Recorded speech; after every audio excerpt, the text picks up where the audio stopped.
صلی اللہ تعالی علی محمد صلی اللہ علیہ وسلم۔ حضرت منصور بن عمار رحمۃ اللہ تعالی علیہ ایک روز واز فرما رہے تھے، تو کسی حقدار نے 4 درہم کا سوال کیا۔ کوئی غریب تھا، مسکین تھا، اس نے 4 درہم کا سوال کیا۔ تو آپ رحمۃ اللہ تعالی علیہ نے اعلان کیا کہ جو اس کو 4 درہم دے گا میں اس کو 4 دعائیں دوں گا۔ آپ نے، اللہ کے ولی تھے، آپ نے فرمایا جو اس کو 4 درہم دے گا میں اس کو 4 دعائیں دوں گا۔ اس وقت ایک غلام گزر رہا تھا، خود بھی غریب تھا، مگر اللہ کے ولی کی ایک ایسی شاندار آواز سنی کہ 4 دعائیں ملیں گی، تو اس نے کیا کیا، اپنے پاس اس کے 4 درہم تھے وہ اس نے غریب کو دے دیے، اس سائل کو دے دیے۔ تو حضرت نے کہا کہ اب بتاؤ کون سی 4 دعائیں کروانی ہیں؟ کہ حضرت پہلی دعا تو کر دیں کہ میں غلامی سے آزاد کر دیا جاؤں، غلام ہوں، غلامی سے میری آزادی ہو جائے۔ نمبر 2، مجھے ان درہم کا بدلہ بھی مل جائے، 4 درہم دے تو دیے، مجھے اس کا بدلہ بھی مل جائے۔ تیسری دعا حضور یہ کر دیں مجھے اور میرے آقا کو توبہ نصیب ہو جائے۔ چوتھی دعا یہ کر دیں کہ میری، میرے آقا کی، آپ کی اور تمام حاضرین کی بخشش ہو جائے۔ 4 بڑی پیاری دعائیں کروا لی اس نے جناب۔ اب آقا کے پاس جب وہ غلام پہنچا تو آقا کہتا اتنی دیر کیوں ہو گئی، کدھر رہ گئے تھے بھائی، کہیں کام سے بھیجا تھا اتنا لیٹ؟ کہتا ہے حضور ایسا ایسا ماجرا ہوا، راستے میں حضرت منصور اللہ کے ولی وہ کہہ رہے تھے جو 4 درہم دے دے میں 4 دعائیں کروں گا، میں نے تو 4 درہم دی اور 4 دعائیں کروا کے آیا ہوں۔ کہا اچھا بتاؤ دعائیں کون سی تھیں؟ پہلی دعا بتاؤ۔ کہا حضور میں نے پہلی دعا تو کی کہ اللہ مجھے غلامی سے آزاد کر دے۔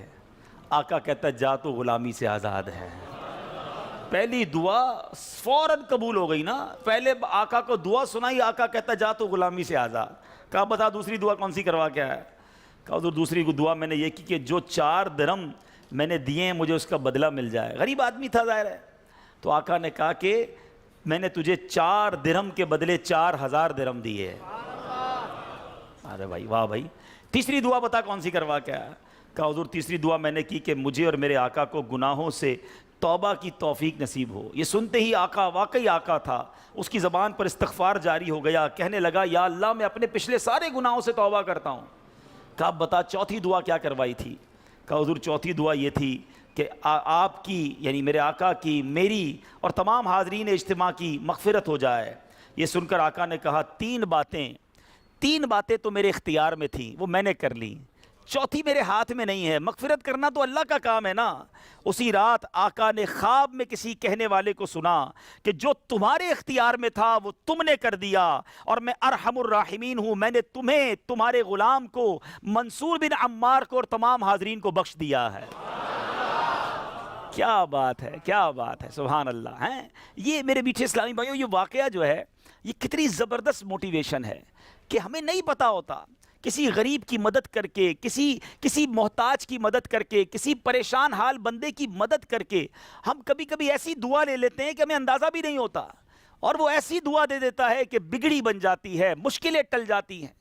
یہ دعائیں لینے والے بنیے، اللہ کی راہ میں خرچ کریں گے۔ آج واقعی میں صحیح بتا رہا ہوں، تو یہ بعض اوقات ایک کیفیت ہوتی ہے انسان کی کہ جب انسان کسی کی مدد کرتا ہے یا کوئی ایسا کام کرتا ہے جس سے کسی کے دل سے دعا نکلتی ہے، اور یہ تو اللہ کے ولی تھے نا، انہوں نے ہاتھ اٹھا کر یہ 4 دعائیں کی، تو سیکھنے کو یہ ملا کہ بعض اوقات اللہ کی راہ میں خرچ کر کے ہم وہ حاصل کر سکتے ہیں جو برسوں میں حاصل نہیں کر سکتے، وہ نعمتیں، وہ برکتیں حاصل ہو جاتی ہیں، وہ پریشانیاں دور ہو جاتی ہیں۔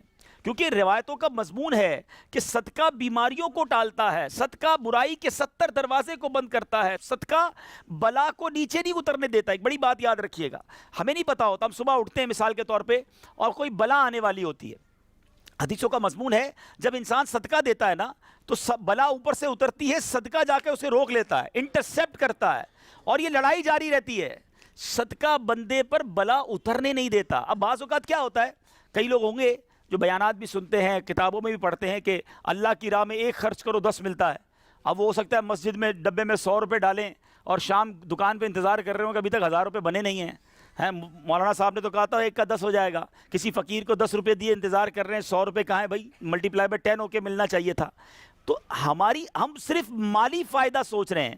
میں آپ سے پوچھنا چاہتا ہوں، آپ نے اللہ کی راہ میں خرچ کیا 1000 روپے، 10,000 روپے یا 1,00,000 روپے، اور اب آپ منتظر ہیں کہ ملٹی پلائی ہو جائے، لیکن کیا معلوم آپ کے گھر میں آگ لگنے والی تھی، کیا معلوم آپ کا روڈ پر ایکسیڈنٹ ہونے والا تھا، کیا معلوم آپ کا بچہ جو باہر کھیل رہا تھا اس پر کوئی خطرناک بلا آنے والی تھی، مگر آپ نے جو صدقہ دیا اس سے وہ بلا ٹال دی گئی۔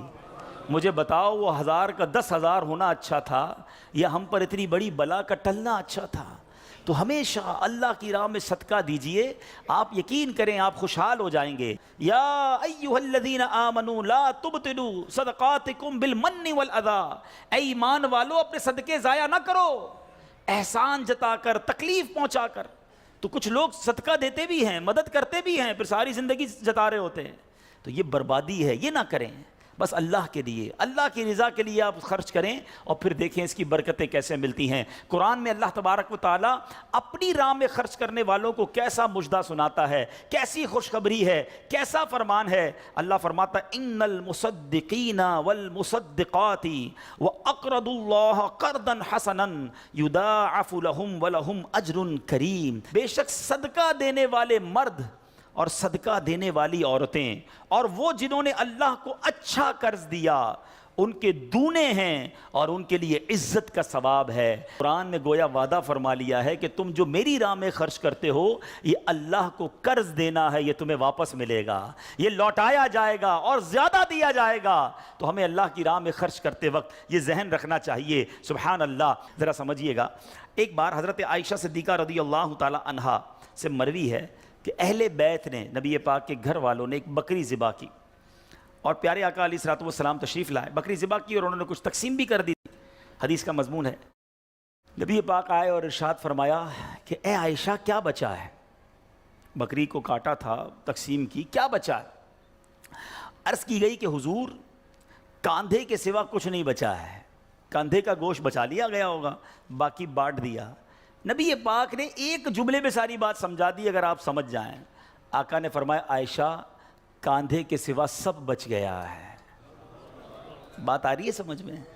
کہا کیا گیا حضور کاندھا بچ گیا ہے، کاندھے کے سوا کچھ نہیں بچا، اور نبی پاک نے فرمایا کاندھے کے سوا سب بچ گیا ہے، یعنی جو بٹ گیا ہے وہ بچ گیا ہے۔ اسے قدسی ہے جس کا مضمون ہے اے ابن آدم اپنا مال میرے پاس جمع کرا دے۔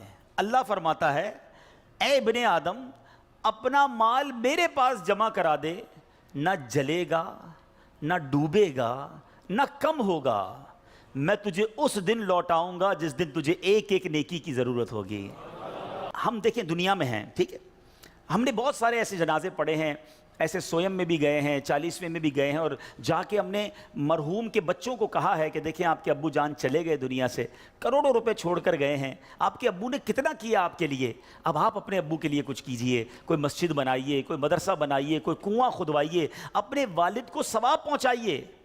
تو وہ بیٹا جس کے لیے باپ نے زندگی گزار دی، کروڑوں اربوں روپے چھوڑ کر گیا، وہ کہتا ہے ابھی تو ہاتھ بڑا ٹائٹ ہے، تو ابھی بعد میں کریں گے، تو بعد میں دیکھ لیں گے، اور ہم دیکھتے ہیں اس کے بعد مرحوم کے لیے بظاہر کچھ نہیں کیا جاتا۔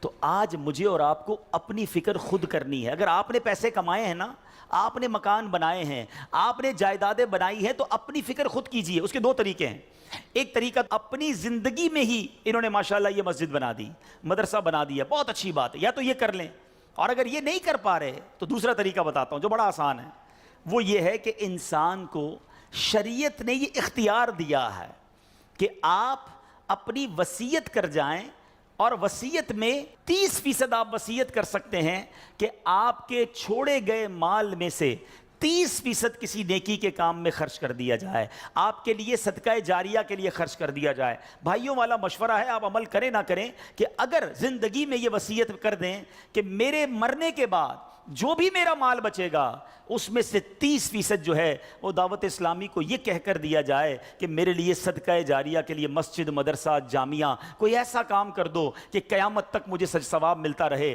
مجھے بتاؤ مرنے کے بعد آپ کا مال 70% تو بچوں کے لیے بچے گا نا، 30% تو اپنے ساتھ لے جاؤ، اپنی جنت بنا لو۔ ورنہ ہوتا یہ ہے کہ ساری زندگی والد نے محنت کی، محنت کرتے کرتے بوڑھا ہو گیا، لاکھوں کروڑوں روپے کی جائیدادیں چھوڑ کر گیا، اور مرنے کے بعد خاندان خاندان میں کوئی ایصال ثواب، کوئی خرچ کرنے کے لیے تیار نہیں ہے، تو دو چیزیں یاد رکھیں، ایک تو زندگی ہی میں اپنے لیے ثواب جاریہ والے کام کر لیں۔ اللہ کی رحمت سے دعوت اسلامی ساری دنیا میں مسجدیں بنا رہی ہے، ماشاءاللہ ایسے کئی کام ہو رہے ہیں جو قیامت تک چلنے والے ہیں۔ آپ اپنی زندگی میں اپنے لیے وہ کام کر لیجئے، اور اگر ایسا نہ بھی کر سکیں اور کر بھی لیا ہو تو وصیت کرنے میں تو کوئی حرج نہیں ہے کہ مرنے کے بعد تو میرا مال میرے پاس رہنا ہی نہیں ہے، تو کیوں نہ وہ میرے ساتھ جنت میں مجھے کام آ جائے۔